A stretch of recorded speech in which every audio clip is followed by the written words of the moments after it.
In a windy city that demanded a live top 10 show.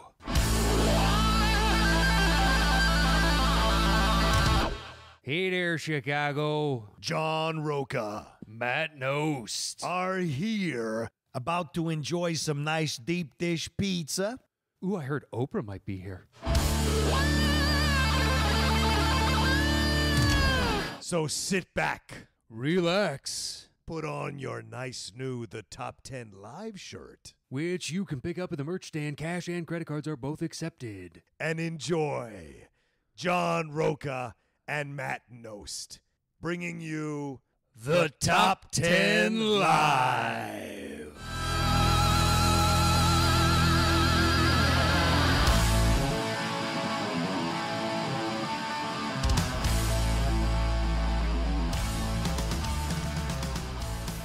Thank you very much. Chicago! Thank you. To those of you, once again, just like London, to those of you that stood up in the beginning, you were right. To the Thank rest you. of you, Yeah. Those who sat on your asses. yeah. Screw Don't you. give me this. I've been walking around at Celebration all day. I'm tired bullshit. Yeah. We flew in for you. Yeah, he got here today, I this got morning. here this morning. I flew overnight to be here. God damn it, O'Hare baggage claim is like 7 miles away. It makes no fucking sense to me at all. I swear to God, I thought it was out of the state of Illinois by the time I got my fucking bag. It was nuts. Yeah. Our train derailed on the way from O'Hare. It's a nice welcome. Hey, fuck yourself. All right. We sat there for like 5-6 minutes, no announcement. We're just sitting there, and they're like, we're waiting for a signal. We wait another 10 minutes. They're like, you're going to have to get off the train. What do you mean? Just walk on the tracks. What? This is safe?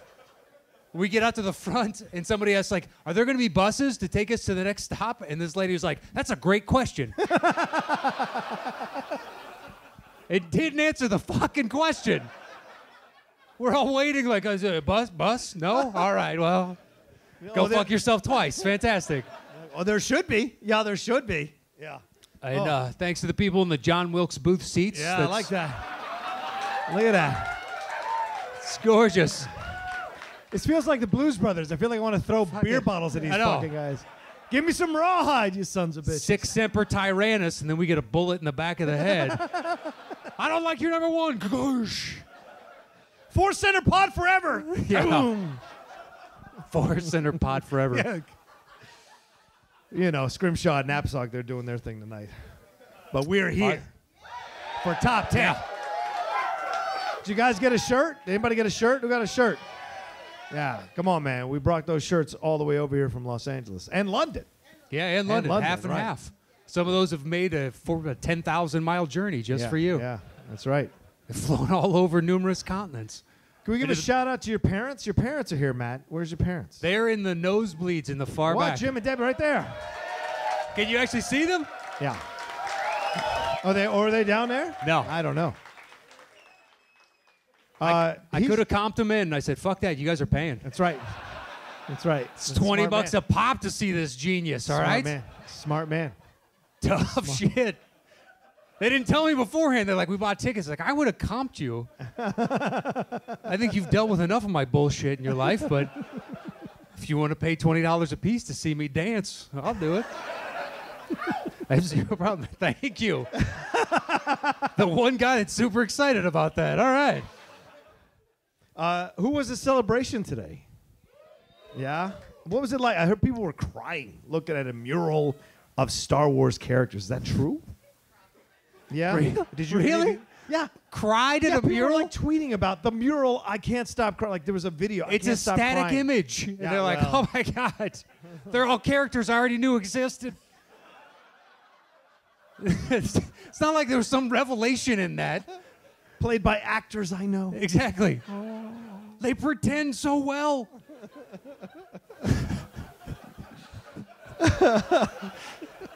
Good on you if you loved it that much.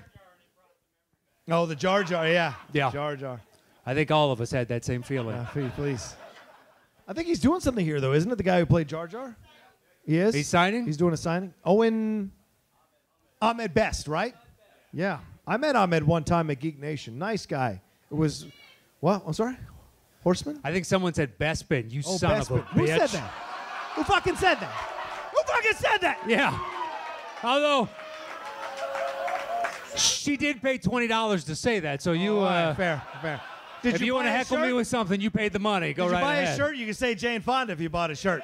I give it to you all if you bought a shirt. She's got a shirt, so go right ahead. Yeah, please. Say whatever you like at that point. Give it to me right in there. Come on, I don't care. Oh, look at that. You bought a shirt. Who's got a camera? Let's colonoscopy this. Let's get in there. Once every 6 months is enough. Every 6 months? Yeah, well, you know. Dude, how bad is your lower intestine? They got to be just in there with digits all the times. Phalangeing you and your keister. I'm like Steve Martin, I'm like Bill Murray in Little Shop of Horrors. I purposely eat terribly so they can stick the tube up my ass every 6 months. Moon River. Doc, you using the whole hand? Or whole fist, rather? Yeah. Yeah, trust me, mine's coming. I just turned 40, so I know that's coming for me. A little... Oh, is that the same lady that said Bespin? I don't think you mean that. You might be hitting my doctor up. Tell me, hey, was it terrible? It should have been terrible. Make it bad. Here's an extra 20. These are the jokes. This is what we're going. I just want to make sure you understand, because I see you sitting there looking at us going, this is what you've got? Well, I don't think they had any choices to who got front row, so you got fucked if you didn't want to sit right there. You're here for 2 shows. Oh. 2 shows front and center. Is Alex Akos here? Where's that Greek son of a bitch? There he is. What's up? Alex, I was giving him shit the other day to Matt about how he posts stuff on Facebook sometimes. Oh, yeah? Because Alex Akos is like, go here to do... Alex Akos loves the run-on sentence. He's a big fan of the run-on sentence with no punctuation. It's his second language. I feel like I'm reading it. Well... He's Greek. They should know 5. That's what I've been told. He's insanely proficient. Oh, is it, why should they know 5? Just because European people brag about how much they know more than Americans. Like, 5 languages. I learned that when I was 10. Like, you know. What? You did? It's another run-on sentence. I don't know what you democracy. said. They gave us democracy. Oh. Thank you very much. You also diddled little boys, so don't be bragging about everything. You know. There's nothing wrong with it. It's a rock club. We're not going to tell the truth here. Societal thing. It wasn't just, just a couple select dudes. It was systemic of everybody going, well, he's 12. So it's about time he finds out if he likes this or doesn't, It was nice doing the show. Thanks, everybody, for coming by. Really appreciate it. Look, you took us there. That's true. I had no intention of bringing that up. That's what I get for taking my hands off the wheel. It was a movie show, then suddenly we're diddling kids. I don't think our regular shows go this dark, but... It's something about the vibe of the club, man. We had a 666 above the... Don't blame the club. I'm just saying. They have to cut us a check at the end of the night. Let's not blame the club. I'm sorry. This is all us. This is us. I like that you're projecting onto them. You did this to me. I don't know that it had anything to do with. The upside down cross messed me up. What was that? Oh, nope. Oh, now the club is asking for it. Is what you're saying. I bought the club dinner. Nope. Now we're going too far. At least you're going to give me was a hand job. I'm starting to see why the train derailed. Yeah. I'm starting to see why it derailed. Yeah, this show went dark. This feels like the Late Show. Usually the Late Show's like, you get a little dirtier. Yeah. We're just starting with it. Dear God, next the Late Show's going to be like G. We're just going to get it all out of our system. Or it could get worse. Triple X. Really? It's going to get worse? I'm taking my pants off. I don't care. Really? There are people cheering for that? I'm a decent-looking fella. At the same time, I don't want to see any other man's dick. So. Whoa, I said pants. I didn't say underwear. Yeah, but the implication is by taking my pants off. Yeah, we don't get... Yes. Yeah, okay, fair. Fair. If you said I'm going to strip to my underwear, then we'd be like, oh, that's kind of sad. It would. But if it's like full nude, like, oh, shit, this is a party. It's a full nude. It's a goddamn party. Nude. Even for Patreon? Always coming up with ideas, Chris. It's not a bad idea. We do like an underwear calendar. For Patreon only. Is Kristen Smith here? Kristen! Right in the front. Where's your child, John? Oh, okay. The best Smith is at home. Yeah. It's too dark for her. No shit. You're her parents. How could this be too dark for her? Listen to that. Wait, don't you look at me. Save me here. Save, exactly. You keep fucking shooting holes in the life in our fucking boat here, and you're like, hey, you gonna do something about this? We're taking on water here. I'd be like, I didn't do that. What does a knife do? We're taking on more water, Matt. Son of a bitch, I can only plug so many holes here. I took off my pants. What else do you want from me? John, what do you lift? Look at you, a big dude. What do you lift, John? What do you lift there, bro? What do you lift? 650? Deadlift 650. Hey, goddamn. I like it. You're picking the fight with the dude that could easily kick both of our asses. Are we going wrestling? Is that what you're saying? Don't tempt me. I will come off the top rope. Oh, even better. Yeah. I'll target the weak knee first. You what? Good. Get the kendo stick. I like the kendo stick. That's my favorite thing. Thanks for coming.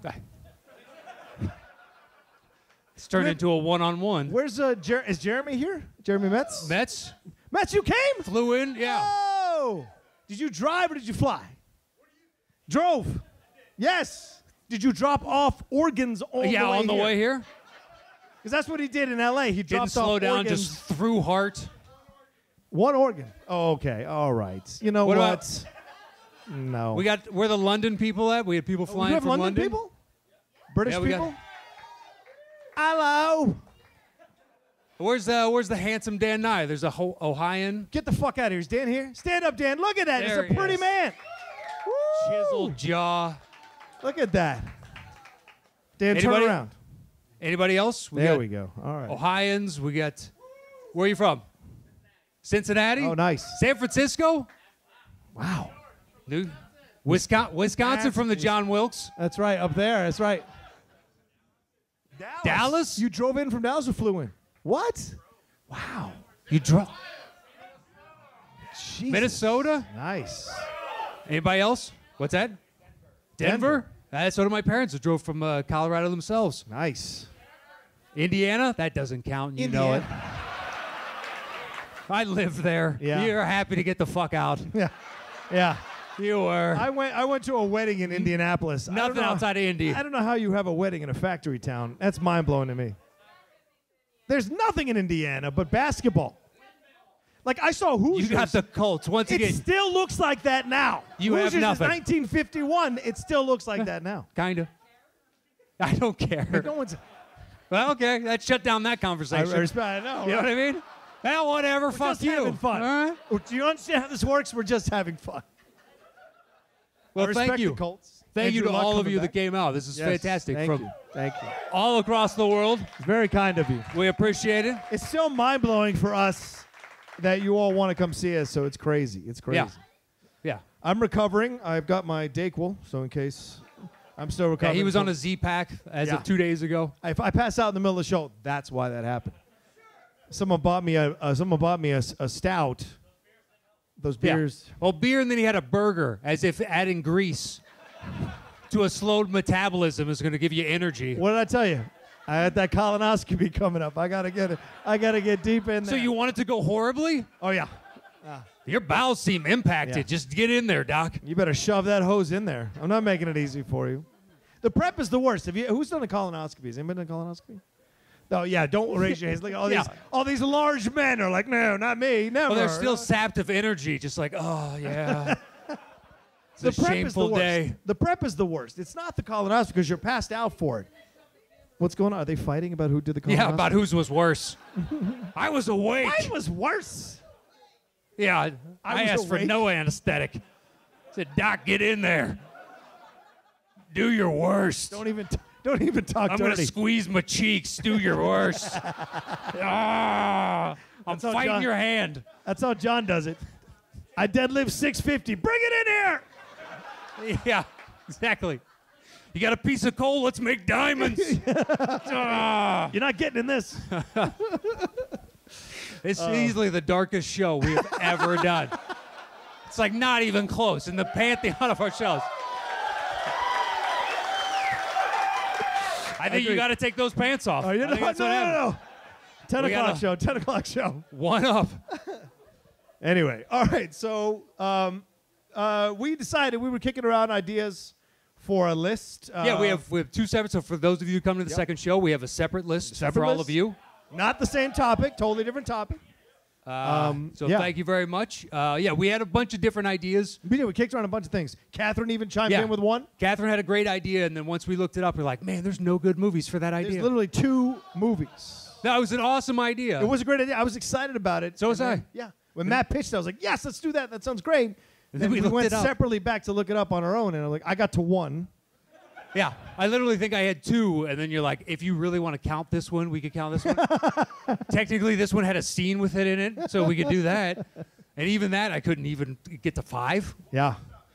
Movies on a lake. Movies on a lake. Yeah, you I would got say to Lake one. House. Yeah, exactly. Lake House, Lake Placid. Lake What Placid, which I hate. What's that? Sure, okay, fine. That's 3. What, on Golden Pond? Fuck off. On Golden Post. That's a pond. Fuck that's off. a pond. Yeah, but I'm saying that's stretching the bounds. Yeah. Aquaman? Who said Aquaman? I don't think you understand the bodies of water, Aquaman? the differentiation in size. You know what? Just stay up there. That's a If he was Wisconsin- Lake Boy, sure. Yeah. I'd be like, oh, this fucking Lake Boy was Lake so man. good. That's a Wisconsin education for you. Yeah. An ocean is a lake. It makes sense. What? All the hobbits. There's no lakes in the. There's a river. There's a river. Oh, the lake where the smog is in the. Okay, I'm at 3 There still. is a lake. I'm sorry. They took a pamphlet of a book and turned it into 3 movies. Fucking Don't no. start. Don't start. No. Don't start. Yeah. Don't movies, start. Movies are mediocre at best. start. That's All right. fine. Defend it. No. Go ahead. The You're Hobbit wrong. is great. He doesn't know what he's talking about. The Hobbit is fantastic. There's no lake. Caddyshack? There's not a lake. It's a man-made thing. That's not even. Yeah. Once again, see the dissension? You couldn't do it. Yeah, we couldn't. You couldn't do it. We tried to. Not going to happen unless you want to do Lake Placid 1, Lake Placid 2, Lake Placid 3. Is Betty White in all 3 of them, or only the first? I think there's like 7 of them, so he could have been in numerous. I don't know. Wow. Nope. See, Lake. That's Purple Rain, you moron. That's not color purple. He's like they all look alike. I don't know. Yeah. Oh yeah. Yeah. Get it right, son. Get it right. I'm just gonna The color purple. Purple Rain. be over here. I called him out. go ahead. No. I called him out. So I called him out. you created it. I'm saying he did by saying the color purple. It has purple Rain. in the title. One has singing in it. One It's, has Prince. Alex Stakos, are there any Greek movies by a lake? By a lake? In a lake? What did we pick? Want to push Oh, the you're show trying to get along. us back on topic, you son of a gotta bitch? go somewhere? Look. You got to get to a Star Wars animated movie. He's got to offend 5 more races first, and then we're getting into the show. You can't call me racist. I say you have to offend. I didn't call you racist. Oh, I'm okay, saying you fair enough. direct the conversation enough, sometimes towards an area that could be construed as such. That's all I'm saying. What is that? What? That's a bad idea. What even is Malort? Malort? Nice shirt. Nice shirt. Show the good people the shirt they should be buying. That's right. What is it? What? What is it? What is Malort? What is it? Shit. Can I get a Coke? Someone get me a Coke. I'd appreciate it. There you go. Whew.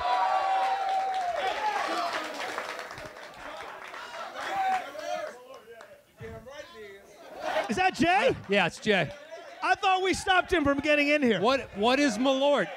What is Malort? Stop him. Is that a Coke? Thank you. Stop him. No. no. No, say no.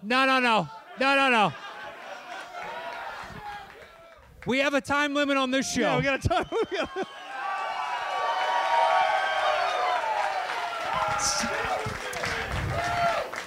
We got to. Nice to see you too. Yeah. So what was that color purple shit you was just talking about? He was like, he thought Purple Rain was color purple, and I had to correct him.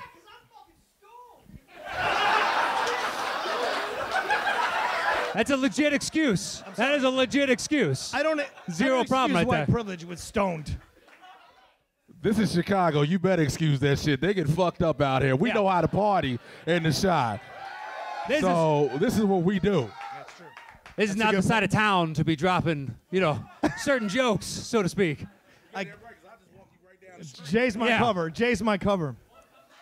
Did you get Stan's Donuts? That's some good shit. I had that this morning. You haven't had that? That's some good shit. Oh, okay. There's certain things you ain't gotta have if you're from here. You know what I'm saying? Like, I don't have to go see the fucking bean because the bean is there. I can have Lou Malnati's whenever I want. I can have Giordano's whenever I want. There you go. You have to go get that. What's the bean?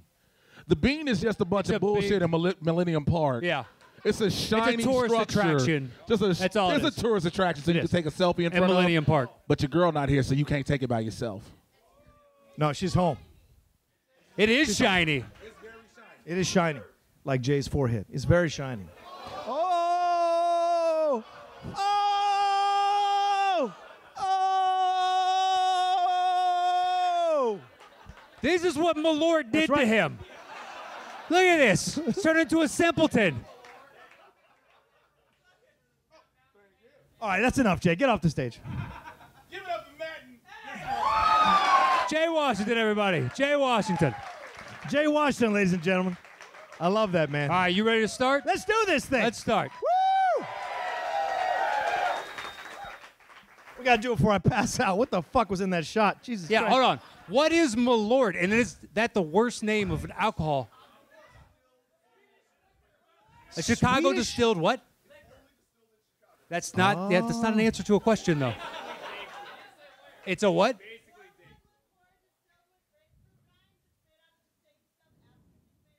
Oh, no. Okay. All right. That's what I wanted. Oh, no. This is a bad idea. Absinthe. Last time I had absinthe, I couldn't feel my legs for 3 days. Really? I didn't know they were there. Every time I had it, I did diddly shit. And everybody's like, "Oh, it's absinthe. You're fucking tripping balls." And I'm like, Oh, I I don't know. know. I'm drunk.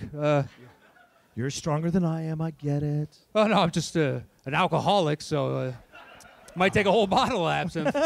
Although at this point, probably not. I might be able to just sniff the bottle and be like, "This shit is awesome." Are we good right here? Or do we need to move up? Are we good right here? I don't Are we know. good? Move up. How are the lights set up? Are the lights set up for us relax. to move up? Relax. Are we okay? There. I know we're fucking over these people. Oh, I yeah. apologize. Oh, well, maybe we should move a little. We'll cut the difference. There we go. Because I like this. There's a nice little sewer in the middle of the stage. I fucking love this. Once again, they have to pay us at the end of the night. No, so it's not a negative. Yes. I like it. I've never been in a. I mean, listen. Grew up a nerd. I got my ass kicked in rock clubs all the time. So to be able to come in here and do a show is mind all the time. all the time. Why would you go back after, say, I- the second time? I was. I He's was just like, in- you know, one of these times I'm gonna fucking win one of these. I was in.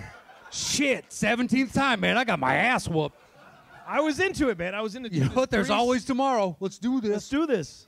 I was into Iron Maiden. I was into all that shit. Metal Church. Does anybody remember Metal Church? Like I used to be, yeah, see? I used to be in all that shit, but they would kick my ass because I'd show up in the polo and the fucking jeans. Exactly. Well, that's probably why. I'd like to.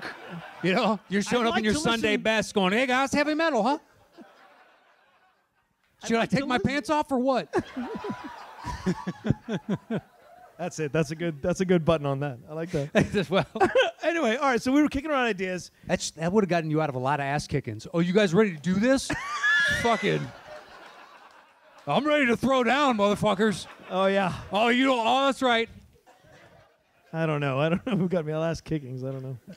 I'm just saying, you would have won a lot more fights. Maybe. I would have walked away from that. Dude, this guy's taking off his pants. That fucker's crazy. I don't need to win a fight that bad. That's fine. I just want to see some R&B. Yeah, she's your girl. It's cool. It's cool, man. It's cool, man. I'm walking away. So we ended up, we kicked around a bunch of things. We were like, oh, Chicago. And Matt's like, let's give him a swerve. And I'm like, okay. And Matt goes, what about John Hughes movies, but not directed by John Hughes, written by John Hughes. Written by John Hughes. We've never done a written by top 10. So for a live show in Chicago, the native of Illinois there, John Hughes, we thought this would be a perfect list. So it's the top 10 written by John Hughes movies. Yeah.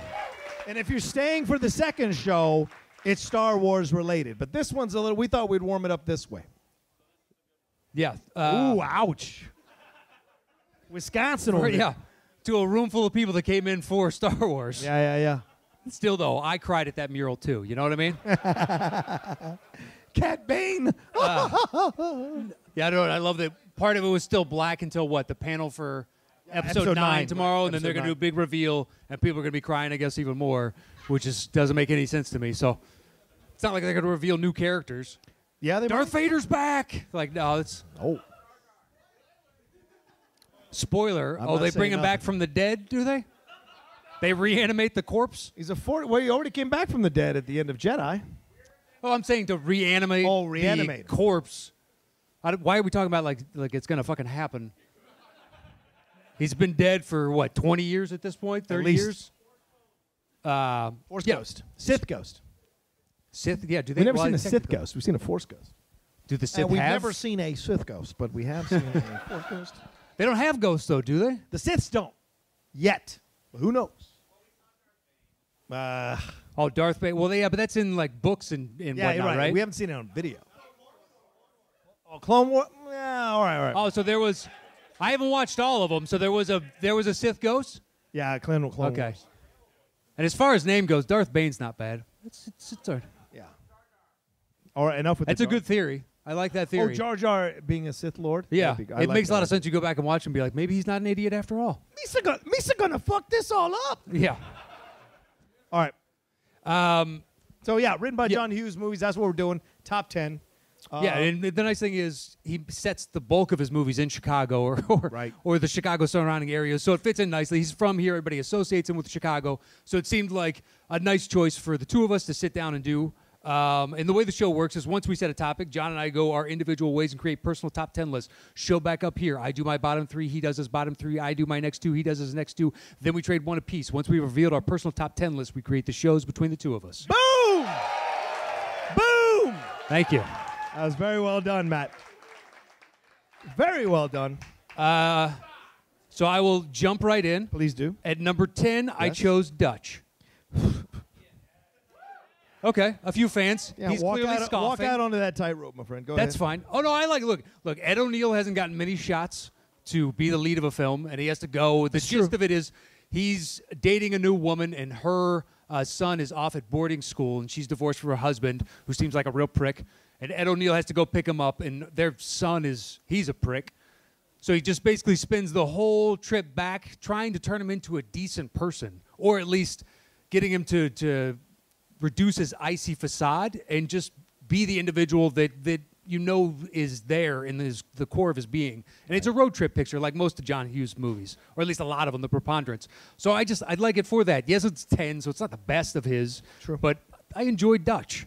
I thought it was good. I think it's worth going back. I looked it up on Rotten Tomatoes. Apparently the critics disagree with me. I think it's like a 15%. I was blown away by that. I think it's way better than that, obviously. 14? Even one notch lower. But I think most of the criticism was like, it's standard John Hughes. Yeah. He wasn't reinventing the wheel, which you could say a lot about the guy, you know? I'm not going to fault the movie for that. When it's successful, I still enjoy it. Sometimes I'll fall for the formula. I got no problem with that. Yeah, he's done multiple genres. One of the things I found early on in his career, that Nathan Hayes movie. You ever seen this thing? Nathan Hayes? It's set in the 1800s. Tommy Lee Jones is playing a swashbuckling pirate with Michael O'Keefe. And I was like, he wrote this. What? Yeah, exactly. The 80s were a weird time, man. Nathan Hayes? Nate and Hayes. Oh, Nate and Hayes. That Right. his name was Nathan. And I'm like, is that an old English Nathan? Oh, here's Nathan. Nathan Hayes. I don't know why I'm doing a bad, like, stereotypical Irish for good that. Irish. But, oh, here's Nathan. Hailey. That's my, every time I got to get into an Irish headspace. Hailey ho, there we go. Now I'm doing a bad Irish. It's Chicago Irish a little bit. Hey, I don't know what you're talking about there, John. That's my Chicago. That's as good as it gets. That's good.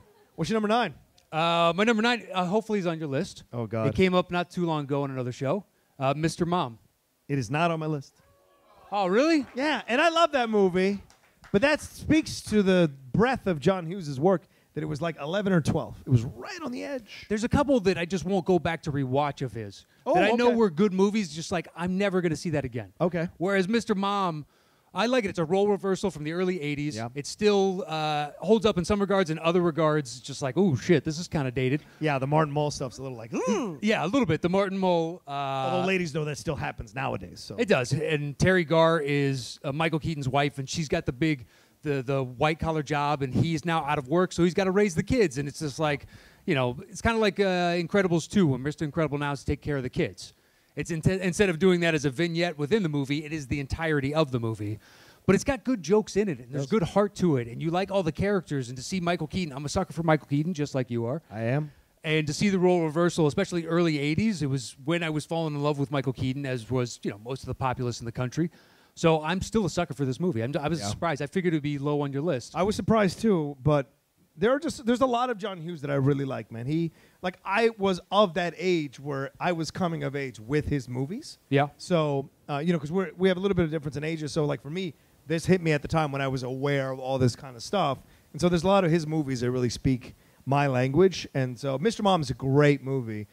When I was doing the list, I was really surprised how I could not put it above certain other ones that I have down here. So, but it's a great movie. It's a great choice. Well, if you guys haven't seen it, I would go back and rewatch it. Yeah, please do. That's my testament to you. What's your number 8? Number 8, get ready for some booze, is Uncle Buck. Boo! That's a punt. That's why I was expecting booze. Fucking punt. I mean, I ran into 4 Uncle Bucks just getting off the plane in Chicago. One dude was like, C and D, those are both my seats. Yep, sure. Go, it's all you do, you boo. That's what you said to him? Yeah. I'm up that age. And who's the weird one in this conversation?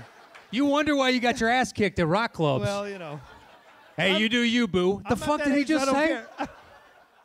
Let him take his pants off. I'm kicking this dude's ass. I have zero problem with that. I'm assuming it was internal monologue. That's still weird to say to another grown man in your head. I did. All right, you do you, boo. You do you, Have boo. you taken up C and D? Just like, all right, you got bigger problems than me trying to get a seat right now. So Right. he may not survive the rest of this trip. Dude, if you're fully taking up 2 seats, your heart is working so hard just to sit there. That's physiological constraints. I don't think that's a shock to anybody in this room. I respect his colonoscopy. All right, what's number 8? I don't know what that means.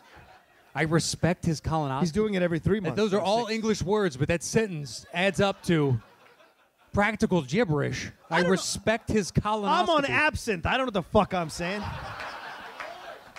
You're on mullet, which apparently is Moloch? orange rinds and something else. Sounds something from Middle Earth. Yeah, I don't know. It's the worst named mullet. It's the malort. Misa gets It's a little too close to mullet, and for me to go, well, that's some high class shit. Malort. Malort. Oh, that's so beautiful. I can't wait to have that in my mouth. Malort. Trust me, you're not missing anything. All right, what's Yeah. number 8? That was my 8. So what do you got at 10? That's right. That was your punt. All right, so my number 10 is 16 Candles. Yeah, not on my list. What? Go ahead. Go right ahead. It's Every hold week on. I got to do a show with this guy. It's your Every week. 10. I love that you're holding up like it's your number 1. It's your 10. It barely made your list. And now you're appealing to the crowd. You would have been a good gladiator. Yes, kill him. Yes. Are you not entertained? I'm sorry. I just can't go back and rewatch it with the long duck. Well, that's why it goes that. Like Yeah. I think when I was younger, It's it a was little higher. too. I'd be yeah, like, well, hey yeah, guys, well, hey. Yeah. It's like Breakfast at Tiffany's. I'll never watch that just for fuck the. that movie. Yeah, the I Rooney can't. stuff on the outside is like, oh, you move in a stand. Okay, guys. Yeah. What's going on here? I just don't get that in '68 while you're doing something. Is that right, Mance? Is that right? '68. It makes more sense then as opposed to the 80s. Right. That was surprising too. Yeah, I mean, when you go back and watch it, but it's a sweet story because she has her parents forget her birthday. I don't know how many ladies in the audience have had that experience. Was like, oh, the family just kind of there's so much going on, they get forgotten. Like today's my sister's birthday, and I just remembered an hour ago to send her a text. I did. I just remembered an hour ago because I was sleeping most of the day and dealing with the show. That's all right. I'll take the hits. That's all right. But like you see that, so like she gets her birthday forgotten in her family, but then at the end it's this really sweet situation with that dude. What's the guy's name? Jake Ryan. That's right. They have this, but then the dad has that moment with her, and I think that's what's always great about John Hughes movies. He always has this moment with the child and the parent that's kind of really moving when the moments happen. Like they even have that in Pretty in Pink when Harry Dean Stanton and Molly are having that conversation on the bed. It's really sweet the way he writes that stuff. So you see here, that's what saves it over the long duck dong stuff for me. I think there's more value to take out of it than as opposed to Breakfast at Tiffany's. There's not a lot of value, in my opinion, to take out of that movie. And so I think you take more out of 16 Candles, and that's why I made my list. It's still funny. It's still sweet. I haven't seen it since the 80s. Oh, wow. I don't know. There's just other John Hughes that if I'm going to go back and watch, or quintessential 80s movies of coming of age. Wait, Catherine's never made you watch 16 Candles? She's not like, every girl I've dated loves that movie. Are you a fan of it? Catherine. I'm asking Catherine. Yeah. My wife suddenly is numerous people. We are all Catherine. That's beautiful. That's a lovely sentiment. It's like Fight Club. Have you seen it, Catherine? Exactly. Her name is Robert Paulson. She will live on with all of us right here. Have you seen it, Catherine? 16 Candles, yeah. You like it? No, she doesn't like it. All right. There you go. Yeah, that's why I don't like it. I listen to my wife. That's sure. right. I'll hide behind that excuse. I don't. All right. I couldn't tell you the last time I saw it. All right, fair enough. Let's move on then before you get too angry. All right, my number 9 is probably a punt. Home Alone. Yeah. I know. Yeah. There you go. See, it goes both ways. They just booed me. Now you're booing him. And if anybody's ever been dragged to the show, That's the show. this is the show. This is basically instead of sitting at home booing us, now you get to do it live. Yeah. That's fine. I do it too when people are like, such and such is better than such and such. You're out of your mind. Yeah. You're out of your mind. I can't imagine listening every week, and especially if you think one of us is consistently wrong. It's like, this son of a bitch, every week. Every week. I actually don't want to know if Why it's do I keep either listening? or. Why do I keep listening, that son of a bitch? He's Exactly. so wrong. There's got to be somebody like, you know what? I agree with him more than him. This other dude is Oh, wrong. there must be. There must has to be. There Of has course. to be. All right, then my number 8 is She's Having a Baby. Yeah, no. Oh, I love that movie. Yeah, no. That's a goddamn good movie. And it's probably one of his most mature fares that he's ever offered because mostly he does like kid stuff like Home Alone or the teenage stuff. But this is like moving into that section of life where you are a newlywed, you're planning your life, you don't know where you're going to be, you don't know what kind of job you're going to have. Then your wife gets pregnant. Now you're like, the pressure's on you.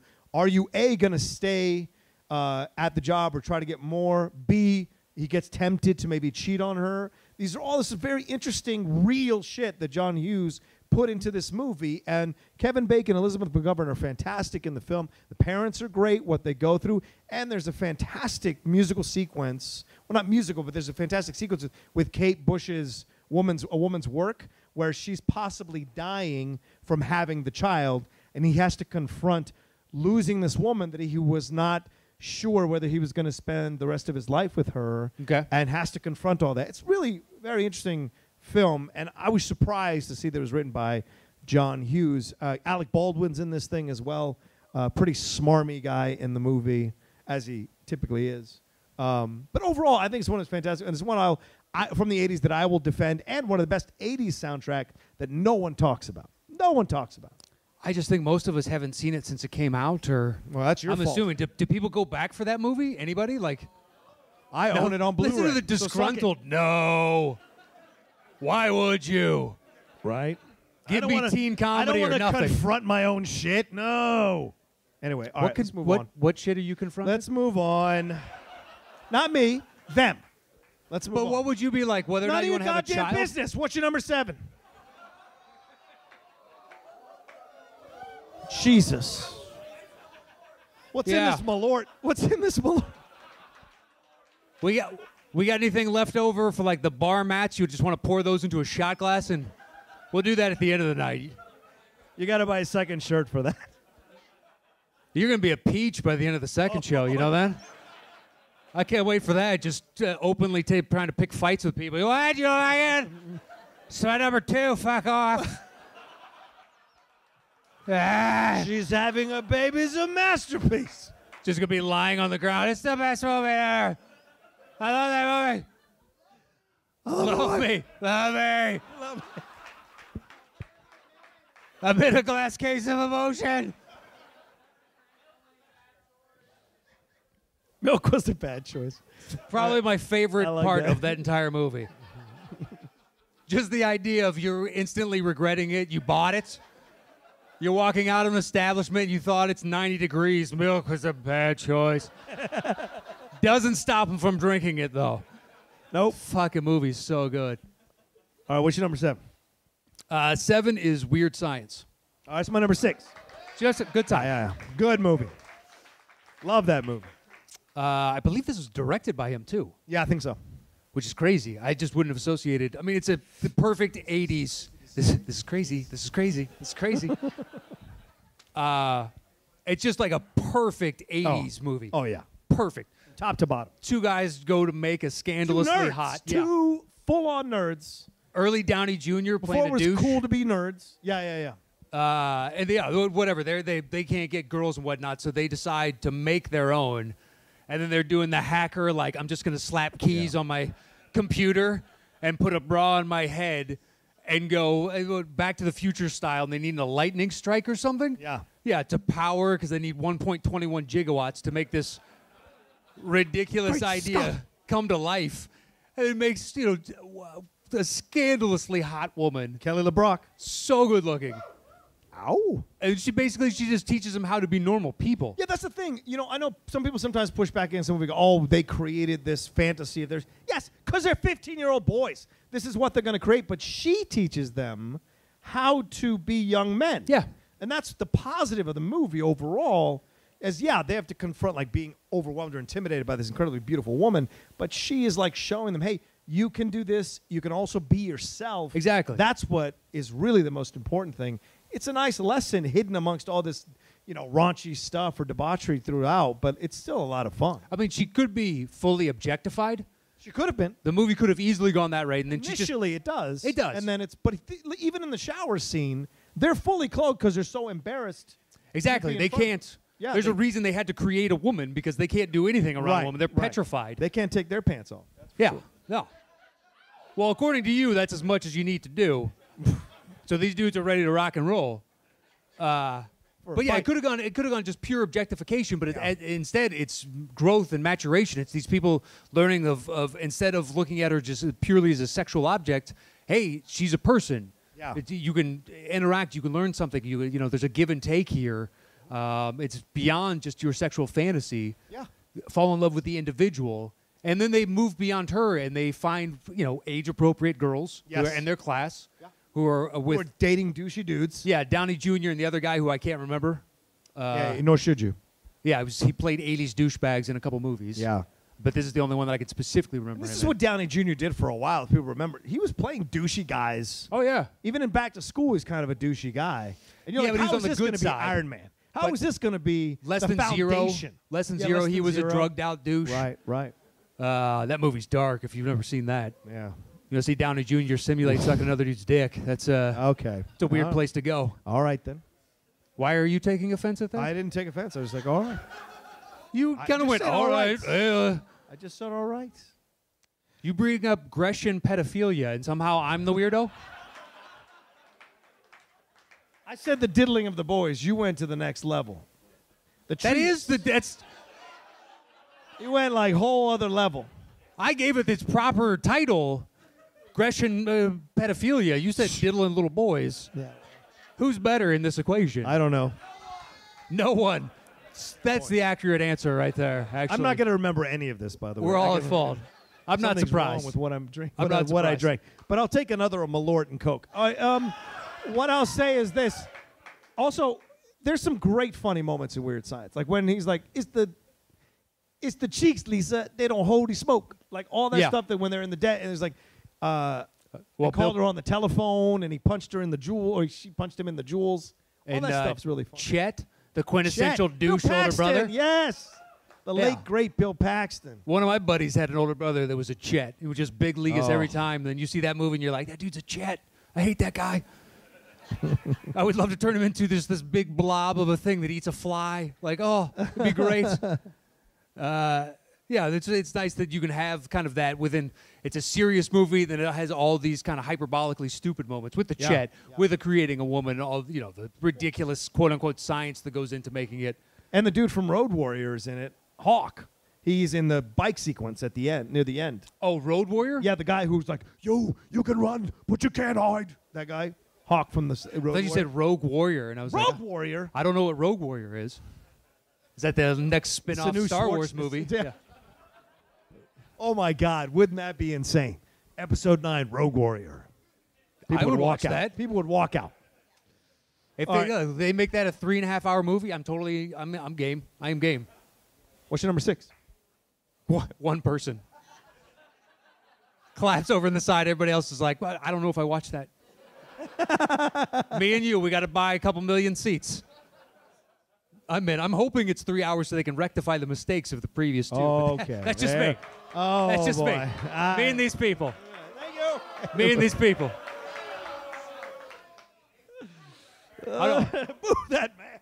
Hopefully in the next one, instead of going to fucking, they go to Puerto Vallarta, and then we find out that rich people are terrible in Puerto Vallarta as well. Oh, hey, it's great. You can easily cut 45 minutes out of this movie, and it makes no dent in it whatsoever. You want to love boat quality movie. sequence in the movie? It's so ridiculous. What's your number 6 before we get stoned? So many points in that movie. We're just like, what is going on right now? Right. They save animals that I don't give a shit about. Instead of having these people that can fight with this weird mystical force and it's a battle of massive scope, instead we're going, here are arms dealers. Oh, that's bad. I don't give a shit. I don't give a shit. Anyway, so my number 6 is Vacation. Perfect. That's my number 7. So we kind of swapped. Yeah. That's nice. Good film. Great film. It is. There's a reason it's number 6 on my list. It could be No. I'm sorry. That's a punt. Vacation? Vacation. Straight Vacation. That's a punt. Okay. Well, I'm sure I'm getting ready to say punt back at you. Okay. More than likely. All right. Then my number 7 is Christmas Vacation. Yeah. Yeah. What did the people just say out there? Thank you. There's class. There's class. There we go. They have a jelly of the month club. All right. What's your number 5 then? I'm going to get you some real nice. Are you fucking kidding me? I love that movie. It's all time. One of the best. Don't jump. It's not even. Trust me, I can do that movie all day long. Oh, and I'm we sure. shall get to it. What's your number 5? Number 5 is a punt from you earlier, Home Alone. Oh, all right. Go ahead. It's quality. Sure. Movie made about $17 trillion. It spun off Transformers. a decent sequel, and then a third one, which, whether or not it ever happened. He's not in that one. Was right? there a fourth? Is he not in the third one, or is he in the third one? He's not in the right? third one. Yeah. First 2, right? Yeah. Trump's in the second one. Yeah, he is. He's in the second one. That's when you Trump's can tell in you the got a second. quality film. Trump's in it. It's when you can get a president in it. You're the best lost kid I've ever met. You're the best kid. You're lost here in my hotel. I'll take care of you. Don't sweat it. It's pretty good Trump. I got to be perfectly honest. Do you like Greeks? Do you like the Greeks? Go ahead. I don't even know why he pointed you after that sentence. Christos, are you a big Trump supporter from Greece? I don't know anything about I that. was saying, is it going to serve Kevin up to the Greeks to diddle? All right, let's move on.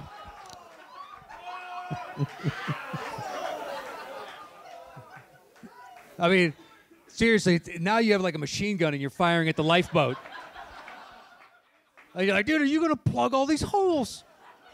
We are underwater right now. We're just the USS Indianapolis, and we're just in the water. And there's sharks around. And you're just chumming the water for no fucking reason. I don't think we got enough sharks around here. You got any blood? Cut your arm. I'll never put on a life jacket again. Home Alone's Home Alone. a great movie. Has anybody Yes. driven past the house? It's around. It was up for sale like 6 months ago. Yeah. You guys want to pitch in and buy it? You guys want to turn it into an Airbnb? You got 5 on it? That's good. But I think we're only 2.499995, and we're there. I got 5 on it. We have to. It's just on the outside. It's a start. It is a start. That's one way to put it. Oh, is it? That's sure. It's a start. On the face of it, it's like a movie that shouldn't succeed. A little Right. kid gets stuck at home. They have this massive party, but the night, but not really party, but a group of individuals that are leaving to go to Paris, is it? And they're all flying out, yeah. And they lose track of their kids, which happens. Sure. Especially Totally the happens. youngest, which you have to pay attention to the most.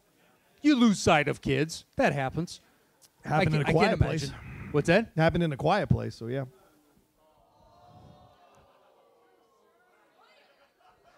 It's a little different.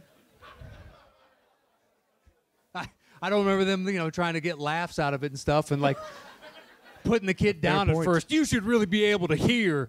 No, it wasn't the deaf one. I'm just saying. Anyways, Anywho, Home Alone. I feel like we're gonna have to put an extra explicit rating on this or something. Do they have that on iTunes? I don't know. N.A. This is beyond discretion advised. This might be our first NC-17. We're gonna have to check IDs to listen to it. What's that? Oh, buzz your girlfriend, Wolf. I didn't know what you were saying at first, and I was like, girlfriend, my wife is sitting behind you, sir. How dare you? How dare you out my girlfriend who was Sir? sitting over there? And she had no idea. Oh, by the way, this gives me an issue. The other day, we were doing movie talk, right? It dropped today. Me, Peter, and Perry, right? And we were looking through the Star Wars Celebration panels. Mm-hmm. There are multiple events that are speed dating at Star Wars Celebration. Motherfucker, there is nothing I would love to do more. And I love my girlfriend, but I would love... Look, anybody that can love me, please. She's incredible. Yeah, exactly, Rich. No, it's just the same find one conversation with it, over yeah. and over again. Well, no, I just want to see. What color would your lightsaber be? Do you? Right, that's what I want to know. That's what I want to know. I want to know if it's I all would Star choose Wars green, talk or legitimate conversation. Is it all Star Wars talk? What's all or it's going to be is a legitimate- Star Wars conversation. Is it going to be? Do you have to cosplay? They have nothing else in common. I don't know. I don't know. That's a love of movies and whatnot, but if you're doing a Star Wars speed dating, Yeah. what does it cost to get in? I don't know, but it's a 2-hour event each time. Can you imagine sustaining a conversation for Multiple people. Multiple, yeah, but it's going to be the same conversation over and over again. That's got to be the weirdest thing of all Who's time. your favorite Jedi? Well, of course, yeah, exactly. And if you could be any Sith Lord, which Sith Lord would you be? All right. Well, Darth Maul has horns, and I always thought those were pretty cool. The Last Jedi. Yeah. The Last Jedi. Yes or no? Those are the conversations. Of course. So Right. what do you expect beyond that? Right. Who shot Who first? shot first? Right. That's actually a decent one. Han shot first. Of course he shot first. Otherwise, it violates the tenets of the character. Greedo shot. But yeah, speed dating. Do they have anything else weird like that? It's Star Wars Celebration, so yes. Well, now I'm looking for examples. Like you can't just be like, yes, moving on. Well, Catherine has my phone, so I can't look right now. But there are some interesting panels on that show. On the celebration. So, but the speed dating was the one that stood out because I'm like, I just want to know: do you have to cosplay to this speed dating thing? Are you only allowed to ask Star Wars questions, or can you legitimately speed date? That's what I want to know. I don't know. I want to.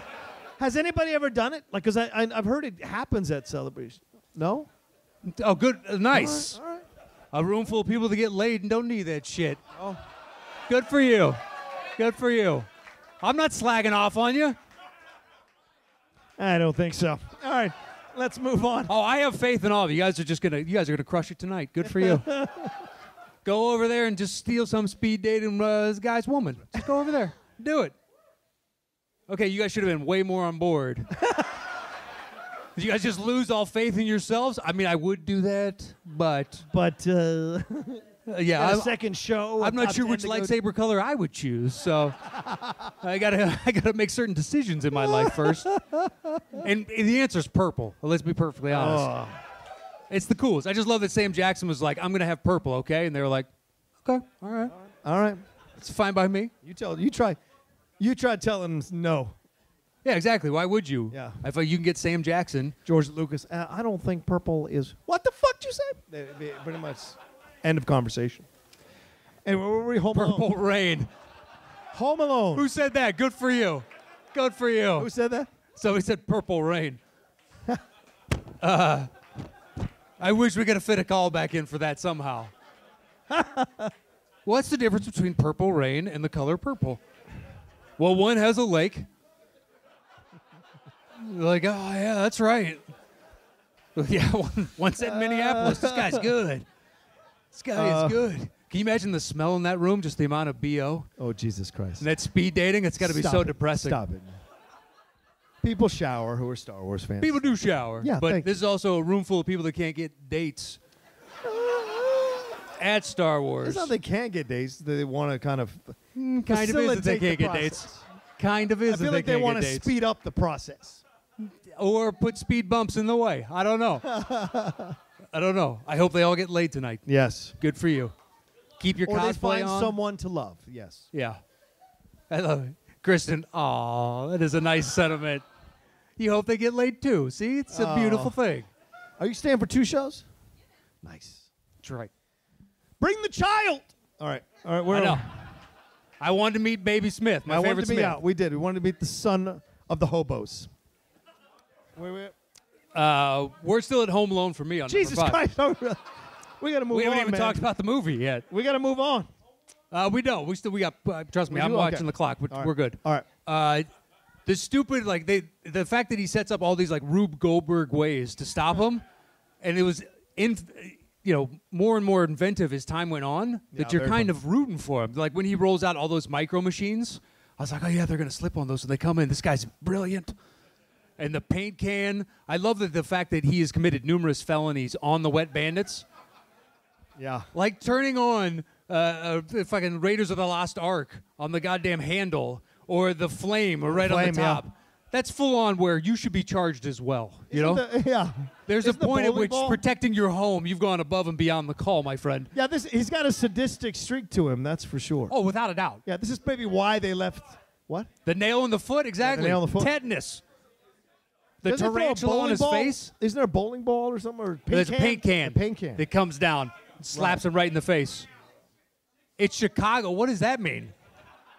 Is that like shenanigans that every kid does?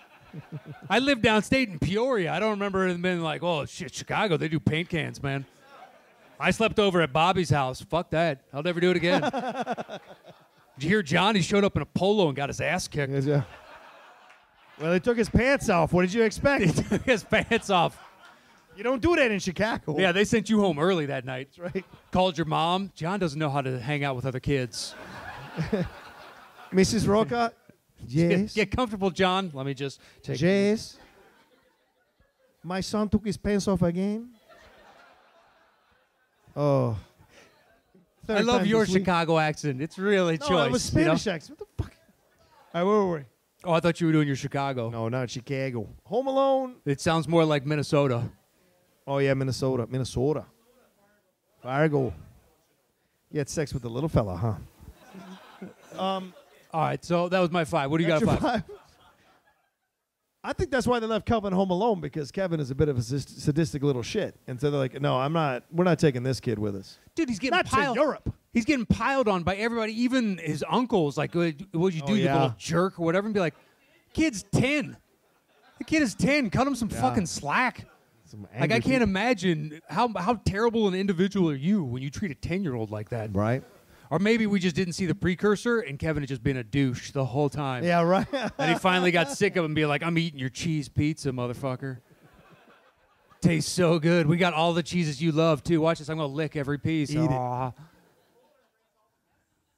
Oh, does he? That's right. And then he burps in his face. That's right. Yeah. Yes, sir. You remember everything from that movie. No shit. Hey, guy. There are other movies in the sea. 2 is better? 2 is better?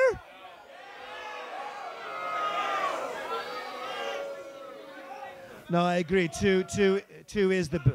Yeah. You're right. 2 is the better film. Absolutely. Whoa. Yeah, except What's it's not? better. Did you get the memo? He speaks into a recorder and shit. And somehow fools Tim Curry and his staff. Yeah, true. Like that would ever work in a million years. Yes, this is Kevin's father. This sounds legit. I got to this position at this hotel by being very by smart. being this gullible. My son. Yeah, this guy sounds on the up and up. Continue. All right, my number 5 is Planes, Trains, and Automobiles. That's a punt. Punch. Thank you. Respect. Thank you. We will riot. Respect. 5. Really? You have that many more movies better than it? Yeah.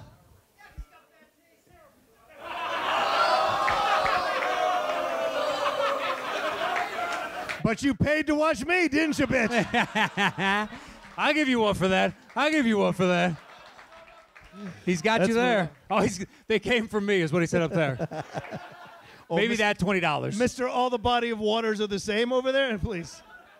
All right. Yeah. All right. So what's your number 4? 4 is The Breakfast Club. A slight punt. A slight punt? Yeah. Okay, dial it down a notch. Taste is subjective, you know? It's at number 4. It's not like I had it at 10 and I was like, yeah, but fuck this movie, you know? It's in my top 4 or 5-ish. That's a pretty good range. All right. So then my number 4? Yeah, you're number 4. Vacation. Oh, okay. The original? Yeah, the original one. Doesn't seem like people are big supporters. Oh, I don't understand. That film... There's truth in that man's words over there. You know? When you hear it, it rings so true, doesn't it? It's like a siren song, and you're like, well, we should be all floating to that island because it's away from Alex Akos' island, you know? It's more fun times. Or having, fuck it, I'm puncturing, you know, in this lifeboat now, too. Screw it. Guy's so nice. We're just saying so many bad things. I love it. He's been one of our most ardent and loyal supporters since day one. Alex Akos? Yes. Just Taking the hits. nicest guy. He just loves we're saying his name. There it is. At least you put a punctuation at the end of that one. Anyway, Vacation. So, yeah, that was your number 7, was it, or 6? It was my 6. Okay, yeah. I love this movie very, very much. And I've fallen back in love with this movie as I've watched it, as I've gotten older. Because, like, not that I have kids or a family or anything like that, but, like, the film itself, what he goes through, when you're younger, it's like watching your dad go through shit. But when you're older, you're actually understanding his plight even more as you watch the movie, and the frustration and the lunacy of it all, and, you know, strapping the mom to the top of the car and all that. Like, the lunacy of it all, when you get amongst a big family, you're just like, oh yeah, this is like real. This is like real shit. People are crazy. Families are nuts, and the stuff you have to go through. And he's trying so hard just to make his kids happy. At the end of the day, he's a bumbling idiot, but his wife really loves him, and he really loves his kids. And yeah, the humor is all crazy, but there's actually a really big heart at the middle of this movie. And I think that's what's surprising to me when you watch this thing. And that's why I put it above Christmas. Christmas is just fun, but this one has like legitimate like heart to it going all the way to the end. And then you have the weird shit at Wally World that you're like, man, it's so crazy. The best part, John Candy. Yeah, John Candy. The moose out front should have told you. Should have told you. That's like a legit, like, come on, you should have heeded the moose's advice. Right. But you get why he flips out. And then when homie from the Wally dude shows up and they have the back and forth, he's like, I think you went a little bit insane. And, you know, the back and forth. But then they find common ground because as patriarchs of their own families, they get it. The lunacy they have to go through sometimes to satisfy their family. And so I just love that about the film. The humor is all great, but there's also like a really big heart at the middle of it that you don't expect to see in a film like that. What do you do if you have a dead body in that situation? You know, Good question. It's like Little Miss Sunshine. You put it in the back. Like I don't know what to do with a dead body. Strapping it to the top seems the most like intelligent thing to do, I guess. At that point, what if it starts stinking? Right. And tie the dog to the back? Sure. Sure. Oh, you have more empathy for the fictitious dog than the old woman. You're like, oh, the dog's nice. Old woman could have been a bitch, but the dog. Nothing wrong with a dog. The best is years later. So I saw that movie as a kid, and then I moved to Illinois, and I went to see a concert in St. Louis once, and I took a wrong turn in East St. Louis. Yeah, exactly. Which I had seen that movie. So we stopped to get directions at this gas station, and Hey, man, fuck your mama. I walked in to get the directions, and I walked back out, and 2 cop cars pulled all my friends out of the car. Oh. And they have them up against the side of the car, and they're frisking them. And I walked back, and we'd been drinking, and this was in college. We went there, and I was like, "What's going on, officer?" And he's like, "This is a known crack area. What are you guys doing?" And we're like, "We're just trying to find our hotel." And he's like, "You need to get the fuck out of here." That is a direct quote. He could smell the beer on all of our breaths and just went, "You need to get the fuck out of here." It was safer for us to be drunk and driving than 5 white guys at 2 in the morning in East St. Louis. Well, trust me, I wasn't happy with where we were at that moment. When we got out of the car, I was like, dude, we got to get directions because I have no idea where we are right now. And then to walk back out and see all your friends being frisked, and you're like, where the fuck are we? And then to talk to the cops, I'm just like, hey, guys, hey. I was getting directions. So weird. And then we told him where our hotel was, or what the hotel was. And he's like, all right, you just want to go up here and make a left. And we did. We made a left, and it was like we were in a completely different country. We got back, and we were like, what the hell? Like it was like a 3-block pocket of an inner war zone. And then we got the fuck back out, and you're like, all right, well, we're leaving at 8 a.m. So it's the last time I went to East St. Louis. I haven't been back. It's a beautiful country. I would drive through with your windows up at all times. I feel like I've turned the room, at least half of them. Yeah. That's fine. East St. Louis, no love lost. I'll never go back. You don't even stop at a stop? It's probably prudent advice. Wow. My only experience was that one time. I've been to St. Louis a couple of times, but it's no Chicago. You know what I mean? It's a God's honest truth. There he is. He found his way back. He found his way back. St. Louis and Milwaukee are each the armpits of the Midwest. Oh. There it is. They're both Yikes. fucking terrible. They're both fucking Yikes. terrible. And then you have Chicago, and you're like, this is where it's at. Why would anybody go to Milwaukee or St. Louis? I like the Bucks, but maybe they go to St. that's Louis fine. to I'll win fist World fight Series. all of you. I have zero problem. Maybe go to St. Louis to win World Series. Yeah. I don't know. Oh, fuck the Cards. Oh, there it is. Yeah. I'd say that too if I kept blowing it for 108 years. First off, worst stadium in all of baseball. Oh yeah, Busch Stadium's no good. Oh, it's the worst. Oh, It's yeah. just concrete. the Fucking. worst? Oh, it's the worst. Listen, Dodger Stadium is not that great of a stadium. But it has personality. It has personality. I don't Trust know. me. And then you got to go to Busch Stadium, and all the assholes will be like, "We play baseball the right way." Shut up. Shut up. Sure. Fucking Mets. I got zero problem. The Yeah, Mets, I don't even Jeremy, follow stop baseball it. anymore. But if there was a fire at Busch Stadium tomorrow, there's a party at my house. That's how much I still hate the Cards to this day and all their shit fans. Fuck off. All right, where were we? I'm the same way about Pistons basketball. If they're already, yeah. Oh, there it is. Listen, if Bill Lambier gets cancer tomorrow, there's a barbecue at my house. Oh no, nope. Barbecue at my Nope. house. I'm buying ribs. We're going to have Malort. It's going to be a goddamn party. Fuck the Pistons. Welcome to this Hey, episode of. whoa. Welcome to this Sorry. episode of Collider Sports Time. Matt Nose and I. Yeah. Talking about. Well, so things I won't say on Collider Sports Yes, Time because we have to right. appeal to a large base. I don't ever bring up those types of views. All right. So we were talking about movies. Were we, though? Were we? I felt like we were. Well, this is the show, though. Friends is getting lined up is like a rarity to you. That's a Tuesday in my world. Try growing up Latino, man. I love that you shook the paper for emphasis. Try growing up Latino.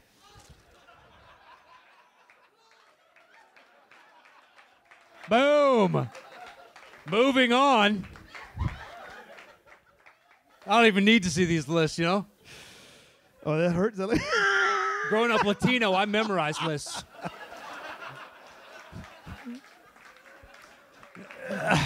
All right, where were we? God damn it, where were we? Are we at 4, 3? Where the fuck are we? Oh, yeah, 4. We did vacation, so we're at your 3, right? Yeah, we're at my 3. Okay, what's your 3? My 3 is Ferris Bueller. That's a punt.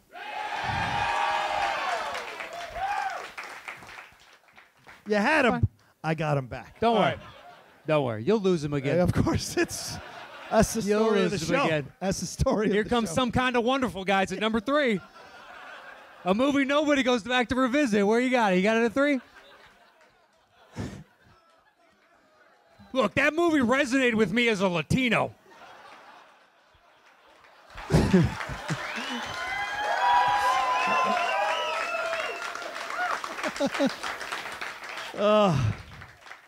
You talk about the poor kid trying to get the pretty girl? Yes, it did. God damn it. All right. I think that's every kid. Not every kid. Number 3, Uncle Buck. Oh, okay. Number 3? Yeah. Okay.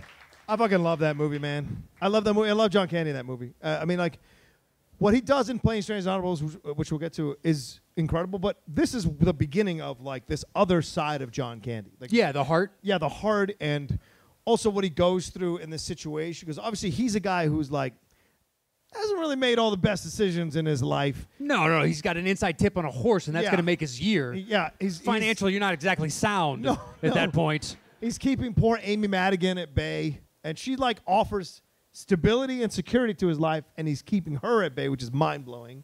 Laurie Metcalf is hilarious in the movie as the neighbor, Oh, yeah, she's great. and the back and forth he has with the girl. But like once again, right, the girl thinks because she's upset about the situation with the parents, she's trying to act out, rebel. She's with that bug. What's it? Bug. Right? Yeah.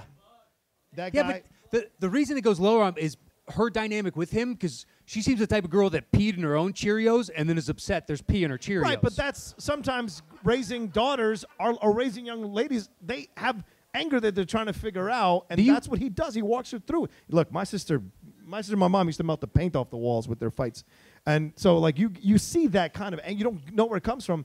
And like when he like eventually she breaks down and is vulnerable to him after they try to destroy each other, you get why this happened, and then it facilitates a bonding between the mother and the daughter. And remember, the mother was the one who didn't want Buck to come over and take care of the kids. So it's just really inventive how he writes his way in the movie all the way to kind of redeeming everybody involved in the situation in such a believable and heart-moving way. Is that Sure.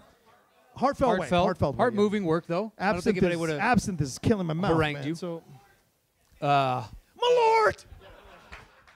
So like that's and then of course it's the beginning of Macaulay Culkin, and that flipping the pancake. Let me tell you something. oh, yeah, with the snow shovel, As a man who loves pancakes, every 3 great. days, And him that breaking pancake in- is incredible. with the drill. That's a great little scene. Oh, yeah, yeah, and then yeah. I had when I was a kid, so I lived Oh, in the mole scene is the best. the secretary, my principal secretary as a kid, had one of those, like massive, with hairs growing out of it. Oh, And you're like in 3rd grade just staring at it every time you have to go to the office, like, like you don't even want to get close to you, like, can I catch that? I don't, And then you saw that movie, like, here's a quarter, go have a rat and all that off your face. That's instantly what I thought of my principal secretary, and just this massive, you should have that checked for cancer. Like, even as a kid, I knew that was not healthy. That's not healthy. Oh, that just never, that is etched into the back of my mind. bud melanoma. That's what they call it. Yeah. Well, it's stuck in the back of his head. You can't Bud wart. get it out of there. Good old wart. That's what Good they call old, it. yeah, that's what we always said about him. just kind of trying to fix a problem. Also, it just shows you like the imperfect nature of family, right? This is a guy who is legitimately a loser, legitimately has nothing going on with his life, and yet even he finds a way to connect with these kids and help them kind of deal with the fact that they've got some issues going on in the home. Yeah, And well, it's he treats them. surprising, and it shows you like family can come from the oddest places. If you judge a book by its cover, you miss out on the possible opportunity of connecting with someone you didn't know you might connect with. He treats them like people. Yes. As opposed to Right. like their children. Right. For better Yes. or worse. Yeah, But exactly. yes. So it also helps educate the parents' perspective of who they are and who Yeah. they're becoming, especially the daughter. The fact that she is Good point. growing up and she's not the little princess that she once was. She is that, but she's also now blossoming into the individual that she'll be in the future. Right. Which, my parents had to deal with. I'm sure at some point I was an angelic little child. Is that true? That they loved That can't be unconditionally. true. And I know I stretched the bounds of that love come high school. And then you blossomed? Is that what you're telling me? No, now? I would say eventually I'm sure they enjoy me much more now than they did a long time ago. Right. I got arrested like 4 times in high school. Yeah, I like to party, guys. It's not surprising I became an alcoholic later in life. I've always been down to party. Why did the room go silent on that? It's fine. Drink your Malort. Have your fun. I just can't. That's fine. We all have to learn our limitations in life. Right. Cocaine, on the other hand, though. Okay.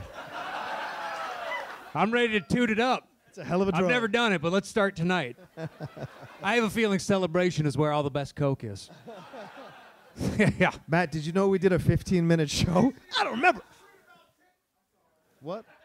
Is that Jay again? Yeah, of course, It's your Jay. own show. Of course Jay knows where the best coke is. I'm not surprised by that. I'm not surprised. Don't you come? Yeah. I'm worried about your heart, though, buddy. Easy, Jay. Easy. Anyway, where were we? We were talking about cocaine. Let's not Cocaine. segue off of that. It's a hell of a Columbia's drug, hell of a drug. finest. That's what who's got the yayo? I said darkness. Uh, All right. Speed dating. Literal speed dating. Do that on coke. Do speed dating Yeah. on coke. Palpatine or Vader, go. What do you got? I'm ready to do this. Woo, do it. Next date. Episode 9. Yeah, I'm the same person, too. Woo. Holdo. All right.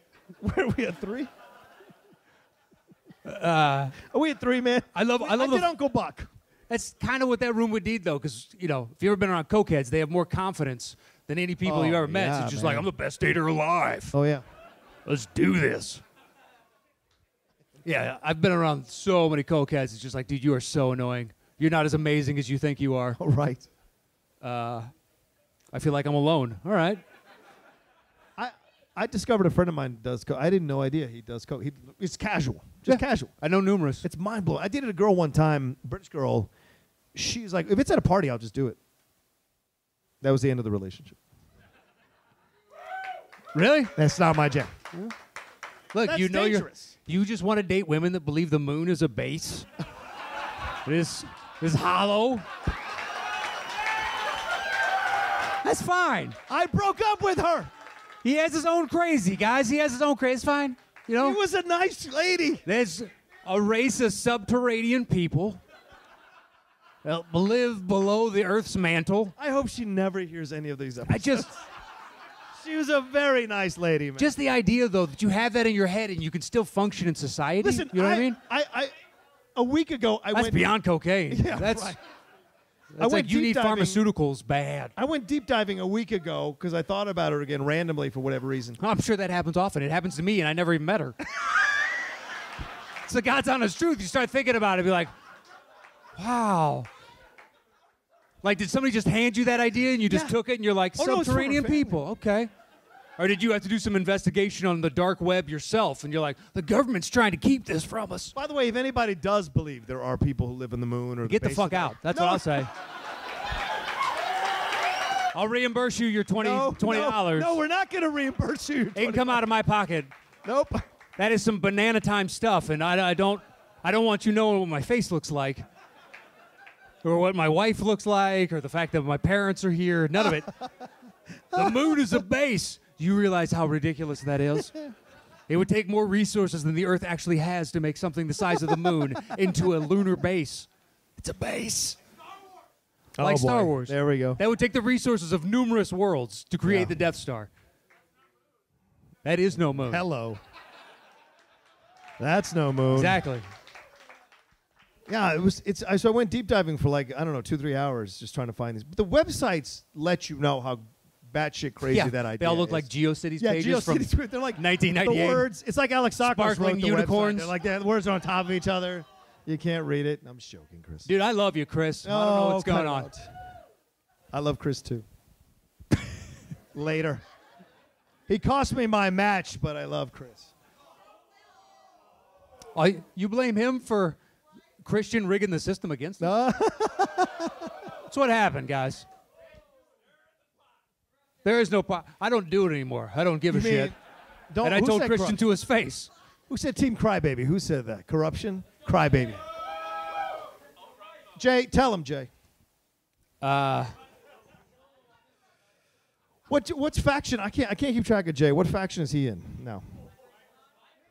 Vipers, Mean Machine? Big Machine. Okay. I don't know. It's all gibberish to me. All right, and where were we? So that was your 3? Yeah, Uncle Buck.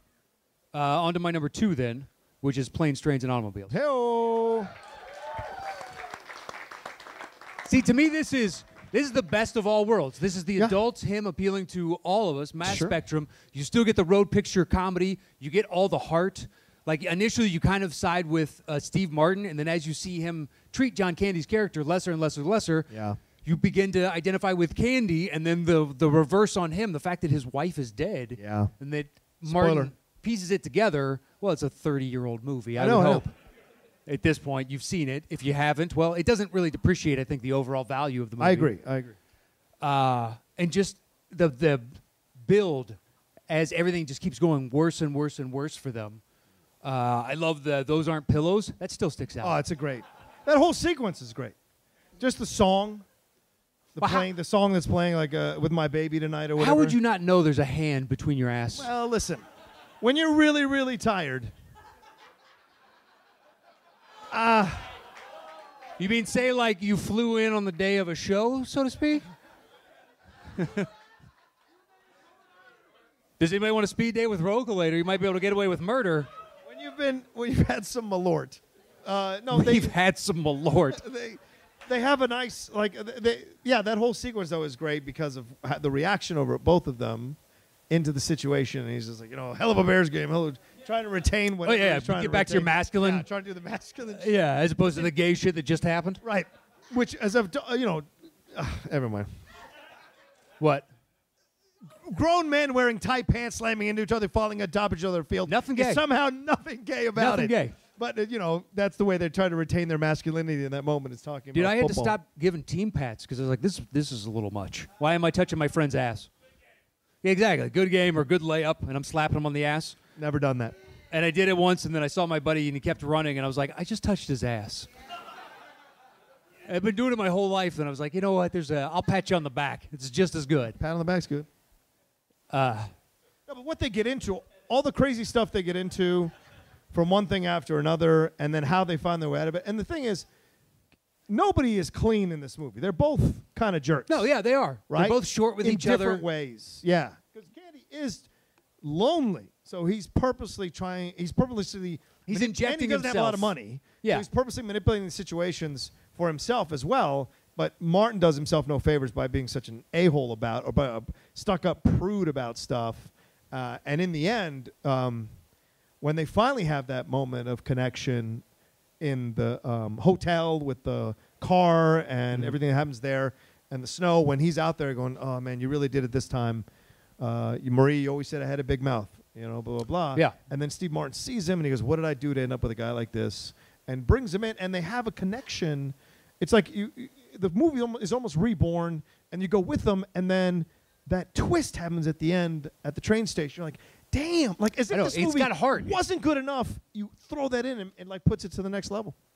Shit, maybe I need. I'm gonna move it up. Initially, well, yeah, I'm gonna move it up.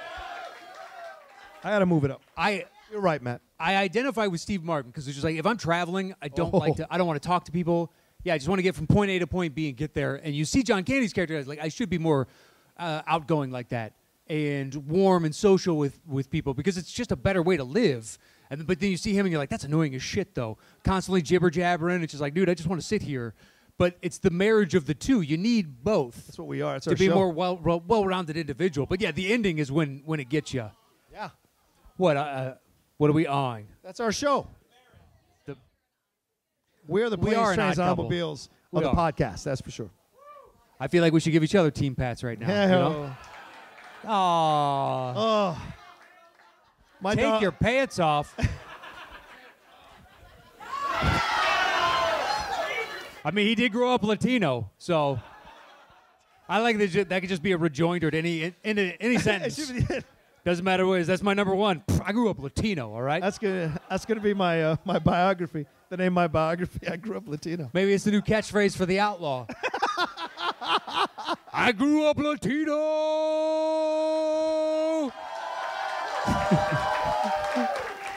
You put the 5 up, so now the other horsemen are like Latino.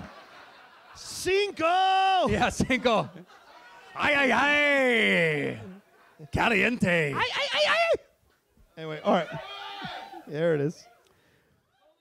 That was your number 2? That was my is 2. there only 3? Duh. Is that your number 2? Look, I might just make a comeback. Bring us back to 5. Never happened. Couldn't pay me enough money. I was so mad when he danced off. By the way, in the behind the scenes things, I didn't know Matt was going to do that. You knew I was done. Nah. Yeah, you did. No, I didn't. I told you. I didn't know. I didn't know you were going to do the jig. The jig was good, though. That was good. I dance my way into people's hearts, and then I dance my way right back out. Thank you. I would love it if that's how you got to Catherine, like across the dance floor. Oh, I It's got like, dance. She's seen my dance moves. I got numerous dance moves. That's close to one of them. I got moves galore. I make up different dances for her all the time. Oh, this is my new this dance, and then I'm just start dancing. I sing, I make up songs all the time. Guys, I'm silly. You know? It's what I do, and only she gets to see it. Yeah. Or if you paid $35 a ticket, I will do whatever you know. I'm down with that. We set a denomination. I'll take my What's pants that? off for that. Or my niece or nephew. That's true. I test drive it on her, and then if it works on her, I do it for my 4-year-old nephew. Oh, nice. And then get a little smile out of his face. You have a nephew here? No, not anymore. He used to live here. He was born here. Okay, right. And now he lives in San You have Diego. any other family members here? that No, we haven't they're all talked to? gone. Okay. They're all gone. Oh, I'm sorry. For Gabe? I did when he was younger. Yeah. My favorite Gabe story is, so one night I went to visit him, my brother's place, and my brother likes to drink whiskey. I used to like to drink whiskey. Mm-hmm. So he and I stayed up and we polished off a bottle, and I passed out on the couch, and Gabe woke me up at like 6 in the morning, and I'd been asleep for 2 hours. Oh. And he's pushing on me, and I finally wake up, and he's like, "Hey, Uncle Matt." And I just went, "Hey, buddy." But he was so close he could smell my breath. And his face went from, "Hey, Uncle Matt."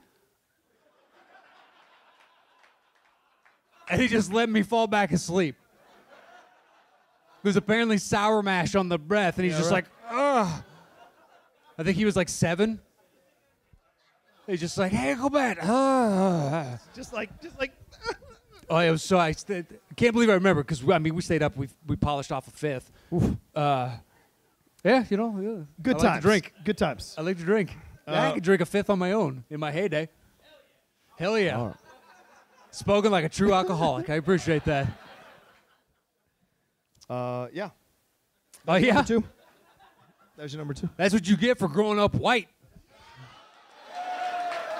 Boom.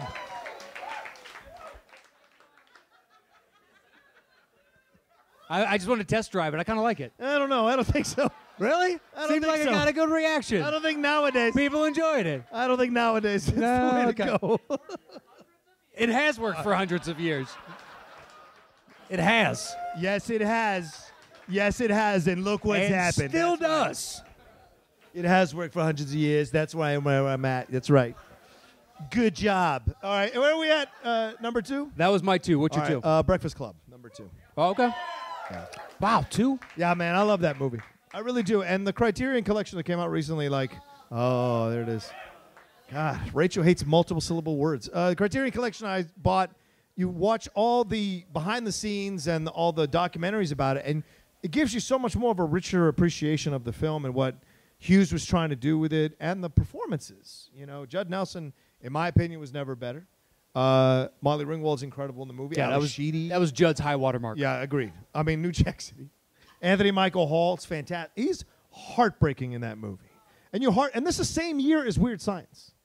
It's a fantastic performance. They all are, though. Like Emilio Estevez looks like he's the jock that has it all. Right. And then you find out his dad is this overbearing prick that is the one that's driving him. If he doesn't do those things, he gets a beating. Yeah. And it's relatable because they're archetypes or they're caricatures, but we've all met someone like this through our years of high school, no matter where we grew up. Exactly. Well, I don't know about Greece, but wherever we grew up, like you meet people like this. I don't think you have a fully fledged, like multifaceted personality by that age. It's starting to come to fruition. Right. But so you are somewhat those things. Because you're just kind of striking out a little bit on your own and forging your identity. So to say like I am a jock, yes. Now in the future you could be a jock and a this and a this and a this. Right. But at that point in life, it's like I'm devoting all my time to this, or I am the Ali Sheedy like emo kid. Right. That's all I do. And I knew emo kids in high school, and they grew up, and some of them still kind of carry that emo-ness to this day, and others just like there was a period in my life. But also but she's also the most intelligent of all of them. Like she breaks each one of them down in the conversation as it goes along. And that's what's the gift that she has. Just because she's not the most talkative or the most social doesn't mean she's not the most attentive and intelligent or analytical person. And I love that about her. But Emilio Estevez, initially you hate him because he's such a jerk to Judd Nelson, who does himself no favors, by the way. But you find out that he's driven by this guy, like you said, who's destroying him from the inside out, turning him into this machine that could end up hurting people down the road. And then with Anthony Michael Hall, the one thing he can't get right, everything else is fantastic, but the one thing he can't get right drives him insane. And how many of us are great at so many things we do, but then that one thing, it's the one thing you beat yourself up about over and over again, even though you shouldn't, but you hold on to it for whatever reason. He holds on to that to the point where he brings a gun to school, a flare gun, I think, to school and gets in trouble for it. But that's how crazy he went, is that he thought bringing a gun to school would solve the problem. And that's insane. Well, because you don't know. You don't know how to process everything that's happening to you. You also have all the raging hormones of a teenager. Yeah. Like, I'm so thankful I'm not a teenager anymore. That was a confusing point in my life. Like, you think you know exactly what you're doing in life. Oh, yeah. No clue. I remember being 18 and being like, I got the world figured out. Like, I know what's going on. Or going, you shouldn't do that. You should do this. Like, you don't know anything. Once you start actually paying your own bills, then come talk to me. Once you got to get out there and rent, have a job, career, start to worry about things you could lose, that changes your entire perspective. Well, yeah, I just don't have time to care what other people are doing. That's fair, too. I don't. So that's fair, too. Do whatever you want so long as you're not hurting somebody else. Good on you. Welcome to America. I don't give a shit. Yeah, there you go. Yeah. There you go. And even the jerk principal, vice principal, what's his name? What's the vice principal's name, you guys? Vernon, right? Nice pull. I got you by the horns. Like he has that moment with the janitor where he is talking to him about the situation, everything like that, and he just says, "This isn't where I was supposed to be. I wasn't supposed to be here." And he's like, "Yeah, but this is where you're at. So why don't you try accepting it instead of rebelling and taking it out on these kids?" So everyone has a moment that you think they're this, and then later on down the road in the movie, there's more complexity and humanity to them, so that everyone has their own thing they're carrying around. I love that. And they also, you can see it in their interaction, how they can identify with and see points of commonality amongst all of them as they coalesce into like a group. And we're just not, now whether or not when the bell rings and they're out of there Monday morning, do they go back to the life that they had lived in before? But does anybody know there was another actor they originally brought in for that vice principal's? Oh, I don't know. And then it was not going a direction they liked, so they recast. But it was a name. It was like a big name. Does anybody remember? It's like something huge, like ridiculous. Harrison Ford. No. What's that? Tommy Wiseau. Tommy Wiseau. That'd be a different direction. That's for damn sure. You get the horns, Mark. All right, so let's move on to my number. Oh, okay, we're moving on. Well, we only have That's true. so We're running much out of time What's your left. number? Number one. It's Christmas Vacation. Oh, number one. Yes. Number one. Yes. Written by John. Written. That means analyzing the script. Written by John Hughes. Yeah. Eloquently put. Yes. Beautiful. Are you kidding me? Just ever since I'm gonna get you something real nice. He's asking for money, and they ask for a little bit more money to pay him back. If there's a funny squeaky sound when the squirrel is in the house. Yeah. Or I think this president is alive, and then it starts shaking it. So ridiculous. They cut into the turkey, just. And they're trying to eat it. It's like jerky. Oh, that movie kills me backwards and forwards. He gets locked up in the attic. The attic. That's a sweet. It is, and he's watching old home movies and yeah. whatnot. And it goes right through the roof. Yeah, when somebody comes home and they go to open it up and just comes tumbling through. Oh, that movie just succeeds. I watch it every year. Every year. Yeah. Didn't she pack her cat or whatever as a gift? Yeah, it was a cat. The cat. Yeah. She's getting old. She goes to say grace and she starts doing the Pledge of Allegiance. So then, what is it? Randy Quaid doesn't know what to do. Stands up and just fucking puts his hand on his heart. Makes the most sense. Just see him. Yeah. And he's wearing that gorgeous leisure suit, that denim leisure suit. Oh yeah. Oh. I like the turtleneck sewed into the vest shirt. That's my favorite. That's your favorite part? Yeah, I don't even know where you would buy something like that. It was brilliant. Oh, it's a dickie? It's a real thing. White people. Yeah. Go ahead. Just over and over. So, I mean, a movie succeeds to me. There's a reason I go back to it every Christmas. Oh, yeah, yeah. It's one of the few Christmas movies every year that I make it a point to sit down and watch because I think it's fantastic. And it's one of the few that I can easily watch no matter the time of year. Yeah, agreed. It's like that, Nightmare Before Christmas, if that came on tomorrow, that's a holiday movie and not to me. Christmas Vacation to me just succeeds so well that it doesn't have to be just Christmas only.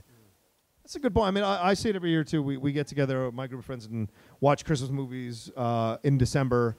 And that's definitely one of the top ones we watch with Elf and a couple other ones. But like that one is just, it's always funny because, once again, it's another film about family, right? They're all such imperfect people throughout this whole Griswold family, yet they always find these moments. Like when he turns on the lights or whatever, and finally, and his dad is there, and is like tear coming up, and he brings them all out, and it doesn't work, and he's like, "What the?" Because Beverly D'Angelo would click the switch off because it's the one in the garage, which is itself. insane. Who like if you grew up during that time, that's how they did it. Like 7 plugs in one thing, perilously close to each other. Plus, it's a series light, so if one goes out, it knocks out the entire fucking strand, and you're like, I got to find the one bulb, as opposed to now it's all in parallel, so it just either shuts off the singular one or the start of the series. Right. That's a little electronics talk for you. Anyway, my favorite lightsaber. And we shouldn't forget Julie Louis-Dreyfus and Brad. Yeah, it's the I don't know, yuppie Brad. neighbor. Or Todd. Is it Todd? Todd. I get all those names mixed up. Margot. All right, so then my number one is Ferris Bueller's Day Off. Yeah. When you're a 15-year-old kid watching that movie changes your life. Like Dear Bobo. Top Gun changed my life in a different way. Ferris Bueller was like, oh, not surprising. Shit, the world could be this. The world could be this. And it was like, wow. The world cannot be that. Well, I mean, but you're like in your fantasy of what you would like the world to be, right? A 15, 16-year-old kid figuring it out, skipping school 9 times. What about school? The idea that he's all a fictionalized character within Cameron's head. Oh, yeah, I've heard that theory. Yeah, when I read it, I was like, oh, that's interesting. I had that theory about Breakfast Club that none of that happened. Because Estevez, it's all in Anthony Michael's head. And what he writes at the end is because he's been writing this whole thing the whole time he's been there. Because when Estevez shatters the glass, there's no way the principal doesn't run in there. Like, it doesn't have any logical sense. Or those kids aren't in super trouble for destroying 2 panels of glass on a door. So that's an interesting way to. I never thought about it that way with Ferris Bueller. That it's all someone else did put it online, and then I read it. It's not like it's my idea. So like he was in bed and he created this whole thing. Yeah, because if you look at it, like he gets into he can do whatever he wants. He escapes all trouble. He has the hottest girlfriend that you see Cameron longing for at different times. Right. he's more than willing to stand up to like someone like Cameron's dad when he takes the car out, and he just does all these things that Cameron doesn't have the spine to do. Point. Wow. Yeah, so you see it and you're like, oh wow, and it's just his interactions are so fleeting with other characters. Yeah. You're like, this is really interesting. Wow. To paint it, as he's just a fiction or a fictitious entity that's created in his mind. I'm even more firm that this is my number one then, because if it works on even that level, it's even more so deserving of a number one ranking. So, thank you, Matt. No, there's so many quotable lines. The Sausage King of Chicago, Abe Froman. And you might be 100% right. There's no way he busts out into a float, twist and shout, and everyone else is doing a dance sequence. All right, but those are those flights of fantasy in all the John Hughes movies. Yeah. But still, they could validate like what you're saying, what you read about Cameron creating this whole thing, because even at the end, Cameron is the one who gets the best of him one time when he's like pretending to drown and shit. And it exposes what Cameron would like to do, which is to stand up to his father. So maybe he creates this imaginary situation so that he can find the strength to stand up to his father. Yeah. Give him a blueprint as to do it. Because Bueller doesn't have a journey. He doesn't really have an arc. No, he's Right? just up to shenanigans the whole time. No, his sister has the arc. He never has the arc. He always gets away with everything. And it's his sister at the end who has to kind of figure out her stuff because Charlie Sheen tells her, like, you ever think the problem might be you? And it's what? And so all the possible times he'd get in trouble, someone always kind of bails him out. So he never has to learn anything. Or he talks his way himself out of it right, or exactly. whatnot. So save all right, so there it is. We gotta wrap this bad boy up. All right, let's put this together. Who's going to write? You going to write? Yeah, I'll write. Who's got the bongos in the crowd? Well, that means Ferris is probably number one. I'll take my pants off for that. All right. What's your number? I'm taking my pants off. Where do you have Christmas? I have Christmas at number 7. 1-7. Planes, Trains. Where do you have that? Planes, Trains 5. Where do you have Breakfast Club? 4. That's my 2. 2. Yeah, Breakfast Club beats it. I like this live audience. I love that. It's not like we made these movies. Yeah, right. How dare you put that you. above? All right. All right, so then it would go. My number 3 is Uncle Buck. Yeah, we have other commonality higher. So I would say Planes, Trains, then Christmas. At 3. And then Christmas at 4? Yep. Okay. I have Vacation. I have Uncle Buck at 3. I have that at 8. Where do you have Home Alone? Home Alone is my 9. Yeah, no. Uncle Buck then would go next. Okay. And I think even. Where's All right. Vacation? I have Vacation at 4. 6. Oh. Well, that chart's higher than Home Alone at 5.9. It's 4.6. Mm-hmm. So Vacation, Home Alone. What? Strategy. He always gets the best of me, Chris. You know that. This is an anomaly. Oh, we got to bump down. Shit. Because we don't have Breakfast Club. Oh, I put that doing number 2. No. You put it at number 2. Oh, we did put it at number 2. Yeah. So Weird Science is next at 6 for me. Did you already put that on there? That is not on there yet. So, yeah, we'll do Weird Science next. Okay. Ooh. What's your next highest? My next highest, because we did Planes, Trains, and Automobiles, right? Correct. And Christmas Vacation. Then my next highest is number 8. She's having a baby. What do you have? Wow, for real? For reals. Man, that's going to make the list? She's having a baby.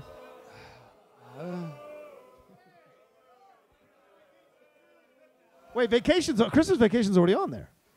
It's at number 4. 4, son. All right. What do you have left? My number 9, Which is? Mr. Mom. Ooh. So that's your 10. That's number 10? That's done. All right.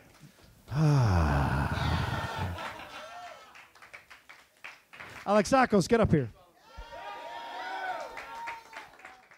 Get up here, Chris. I think Chris should read the list, don't you?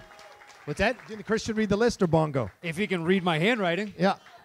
Chris, you want a Bongo? Where you at, Chris? Get up here. Hurry up. Move those Greek legs a little faster. Come on. Yeah, we got technically 2 minutes to wrap this up. Is he wearing a shirt? Yeah. Looking good. You look great. All right. Do you want to do the You lose banging or do you little want to weight? read the list? Okay. Do you want to use the chair? Whatever you want to do. All right. And you guys got to join in Yeah, with join them. in, please. You got to give us the top 10, Swig. Oh, yeah. Oh, hold on. The top Top 10 written by John Hughes movies, yeah.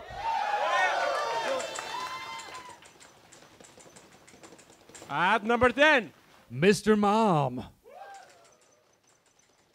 At number 9. She's having a baby. Yeah.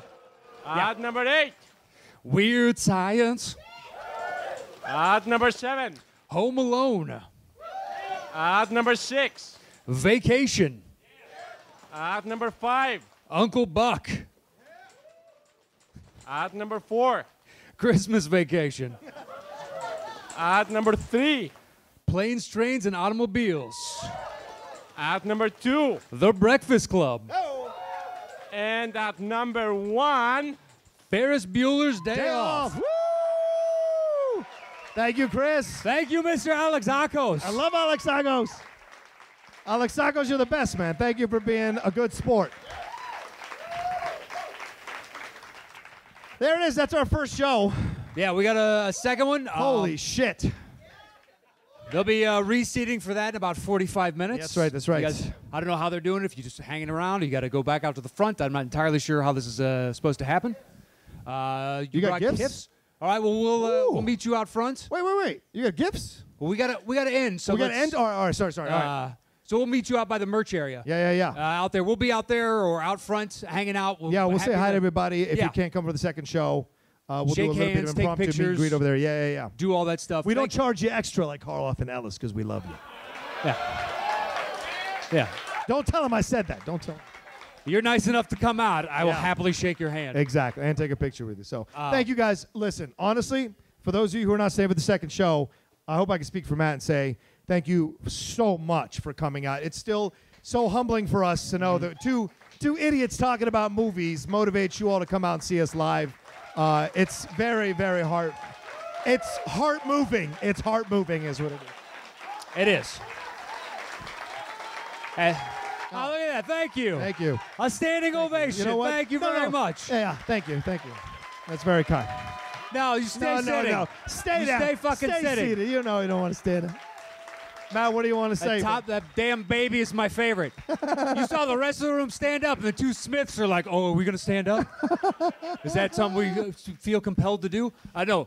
Thank you so much to all of you that came out. We do appreciate it. Yeah. You have no idea because we have no idea who listens, and the fact that you're willing to show up to travel from great distances to see us basically meander and speak for fucking 45 hour and a half, 2 hours at a time is fantastic. Thank you so much. We'll meet you guys out front. Yep. We hope you enjoyed the show, and that's it. That's the top 10. Adios.